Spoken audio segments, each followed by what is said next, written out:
kumat saya. Bengek, nggak bisa napas. Dan saya kalau sudah minum obat tablet itu 2 biji. Kalau sudah 2 biji saya minum, maka itu saya akan merasa apa namanya? Karena itu memperlebar pembuluh darah. Obat itu tuh selain memperlebar trakea, dia itu memperlebar pembuluh darah. Maka Anda akan merasa geliengan, akan Anda merasa kayak orang minum kebanyakan kopi itu loh. Ngerti nggak lu? Mabuk gitu kayak orang, karena pembuluh darah Anda tuh diperbesar. Maka jantung Anda tuh akan dugdak, dugdak, dugdak, dugdak. Kenapa? Karena pembuluh darah Anda membesar ketika Anda minum obat asma, maka jantung itu memompanya lebih kencang. Karena supaya nyampe kayak pipa itu, kayak pipanya tuh makin besar, maka tekanannya tuh harus ditekan lebih besar. Kalau kecil maka tekanannya tuh enggak perlu besar-besar, itu sudah kuat, teman-teman. Nah, ini bagi Anda yang ngerti kedokteran ya. Jantung Anda tuh deg-degan, teman-teman. Kalau Anda minum obat asma, saya kasih tahu Anda. Saya tuh sudah sampai kalau masuk rumah sakit tuh pasang oksigen dan disuntik. Dan itu saya itu sudah kemana-mana bawa obat yang diisep itu loh, yang langsung terdeposisinya di paru-paru, yang disemprot ke mulut, gitu loh. Obat asma, ngerti nggak? Orang yang kena asma, bengek.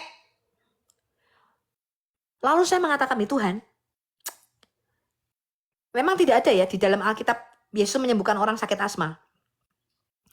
Saya cuma berdoa sama Tuhan, ngomong gini, Tuhan, masa anak Tuhan, pelayan Tuhan kok bengek? Saya bilang gitu. Masa anak Tuhan kok kena sakit asma? Saya bilang gitu. Bukankah firman Tuhan mengatakan engkau menyembuhkan orang sakit kusta?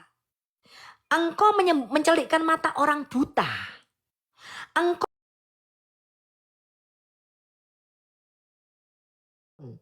sakit asma ini kan gampang toh Tuhan di matamu kalau mau sembuhkan. Walaupun dokter berkata aku terikat obat seumur hidupku. Dan Anda tahu itu namanya corticosteroid. Itu obat yang diberikan orang asma itu namanya steroid. Dan itu tuh punya efek kalau Anda pakai jangka panjang. Ya. Dan orang yang selalu menggunakan steroid itu pasti punya efek, teman-teman. Segala sesuatu obat yang Anda makan itu punya efek di dalam tubuhmu. Saya kasih tahu Anda ini. Ya, kalau Anda pakai terus-menerus jangka panjang itu punya efek. Saya bilang saya tidak mau terikat obat seumur hidup saya. Nggak mau kemana-mana bawa obat. Orang kemana-mana bawa Alkitab, kok malah kemana-mana saya suruh bawa obat. Saya bilang gitu. Saya tidak mau Tuhan masuk kemana-mana hidupnya kok bawa obat. Kalau engkau mau sembuhkan ini kan gampang toh Tuhan, sakit asma aku ini, saya bilang. Lalu Tuhan ngomong sama saya begini, kamu percaya aku bisa sembuhkan? Saya bilang, aku percaya. Aku melihat orang yang kakinya panjang sebelah. Sama Tuhan. Itu siapa kalau bukan kuasa Tuhan? Saya melihat orang buta dicelikkan matanya. Aku percaya engkau sanggup menyembuhkan aku. Bukankah namamu adalah Yehova Rafa, Allah yang menyembuhkan segala sakitku? Lalu Tuhan ngomong gini, kalau kamu punya iman, mengapa kamu masih minum obat? Jadi saya tuh berdoa, terus minta kesembuhan, tapi saya tuh tidak punya iman. Lalu ketika saya mendengar itu, maka saya tuh baru beli obat. Obat itu Brikasma namanya. Brikasma dari AstraZeneca, Anda tahu ya. Brikasma itu baru, waktu itu harganya berapa ratus ribu, itu mahal, cukup mahal. Saya langsung ambil dari toilet saya buang obat saya, termasuk obat-obatan yang tablet. Lalu pada waktu sesak napas saya cuma minum teh hangat. Saya bikin teh hangat supaya itu membuat saya bisa nafas sedikit. Lalu saya bilang, I do believe in you. Saya punya iman bahwa engkau telah menyembuhkan saya. Saya percaya Tuhan engkau sudah menyembuhkan saya. Sejak saat itu sampai detik hari ini, saya tidak pernah kena asma, teman-teman. Puji Tuhan ya. Amin, Ibu. Amin. Ya. Sekarang kalau kena debu cuma bersin doang. Alerginya masih ada, tapi tidak sesak napas. Dulu saya kalau pakai AC, saya kasih tahu Anda nih, itu dingin dikit, langsung bengek, saya nggak bisa nafas. Sekarang saya ke tempat yang bersalju, saya ke Jepang, ke Gunung Fuji, ke tempat yang bersalju, main-main salju, main-main ski. Itu di sini tempat yang dingin, itu enggak kena asma, teman-teman. Lah padahal dulu masuk sedikit misalnya ke puncak, ke Batu, kemana daerah yang dingin-dingin, ini baru nyampe loh masuk kotanya toh, baru di mobil ini loh. Saya baru masuk ke dalam kotanya, itu sudah enggak bisa nafas, teman-teman. Saya kasih tahu Anda. Baru masuk dalam kota yang dingin ini loh, sudah tidak bisa nafas saya. Udah.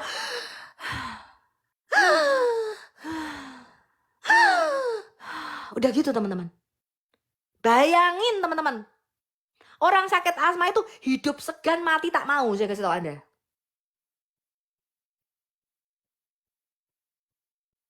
Haleluya. Haleluya. Kalau Anda punya pengalaman rohani yang begitu kental, maka Anda itu tidak akan mudah murtad. Iman Anda itu akan kokoh, betul? Sama seperti Yakub. Kenapa Yakub itu membawa tongkat? Kebiasaan bangsa Israel itu adalah semua perjalanan hidupnya itu diukir Yakub di tongkatnya.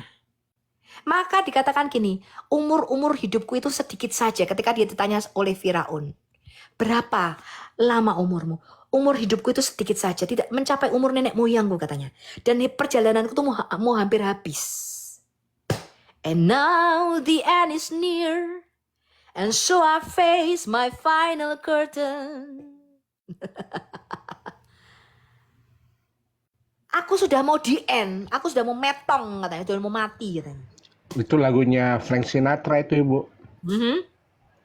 Lagunya Frank Sinatra. My friend, I had it all.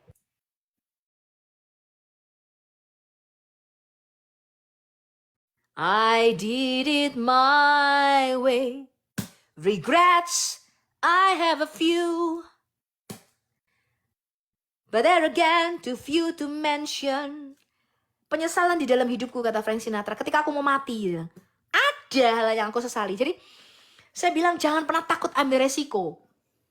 Saya tuh orangnya suka ambil resiko. Saya tuh tidak pernah takut berpetualang. Saya suka dunia yang baru. Saya suka mencoba sesuatu.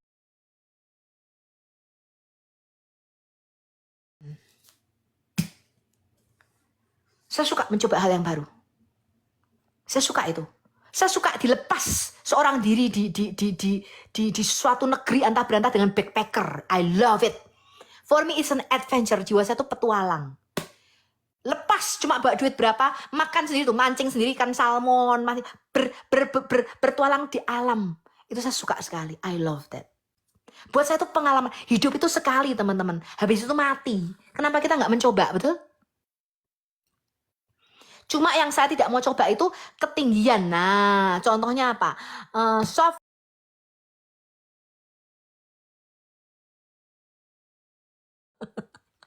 Coba biang lala soft. Nggak berani, nambah. Saya takut ketinggian loh orangnya.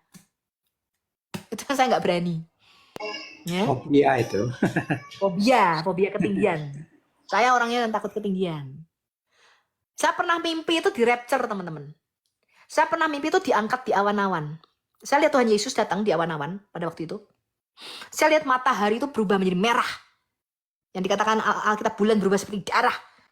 Saya lagi jalan nih sama teman saya. Saya lagi jalan berdua sama teman saya, seingat saya. Pada waktu itu. Dan kita tuh lagi ngomong, kok Tuhan gak datang-datang ya? Lama banget ya Tuhan itu datang. Kita tuh lagi ngobrolin begitu. Tiba-tiba kita tuh melihat langit. Saya melihat itu matahari itu berubah.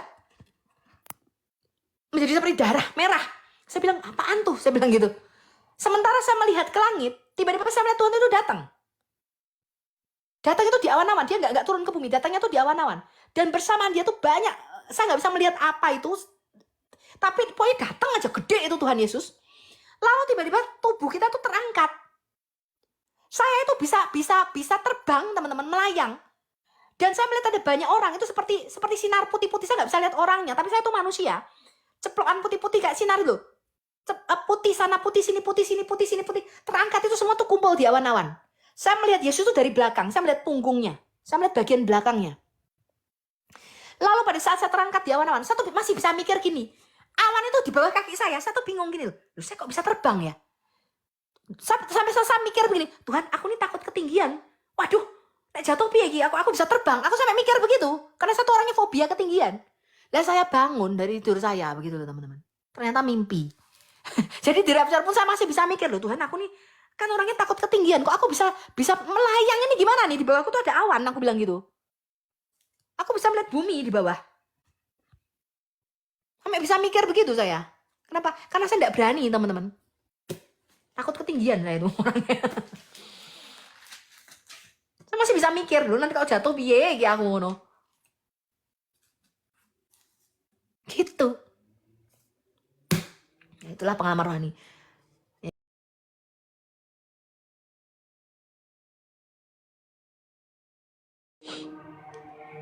Tomorrow maybe I have time ya. Tomorrow saya nggak kemana-mana.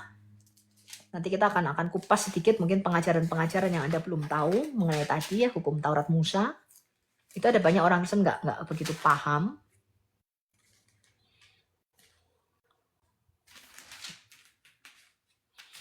Dah, itu apa lagi? Bu Sofi mau nanya. Kau nanya apa, Pajar? Pajar. Pak Yuda. Yuda Kak. Saya mau nanya Bu Sofi. Kenapa semuanya tuh nanya ya, saya heran. Kok Anda tuh kok mikirnya saya tuh mesti mengetahui jawabannya tuh, saya bingung nih. Enggak. Saya tahu jawabannya. Tanya Bukan. Kak Sofi.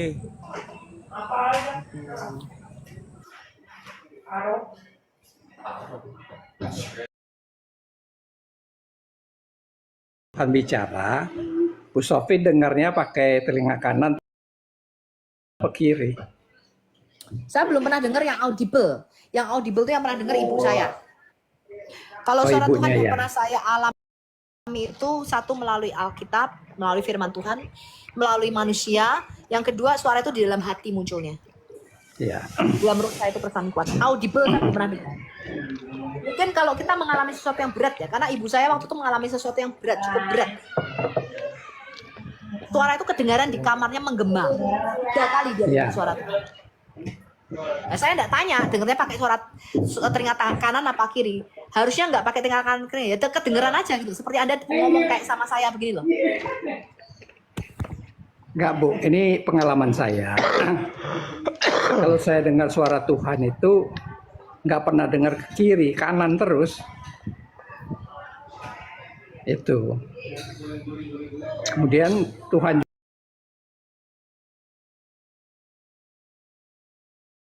pikiran. Nah, boleh sharing dikit Bu, tambahin. Boleh saya sharing dikit. Halo? Suaranya dengeran nggak? Halo?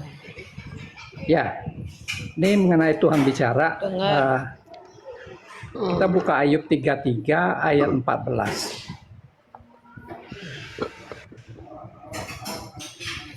Ada yang bisa bukain, Sari? Apa saya bacain ya? Baca aja, Pak. Ya, saya buka dulu.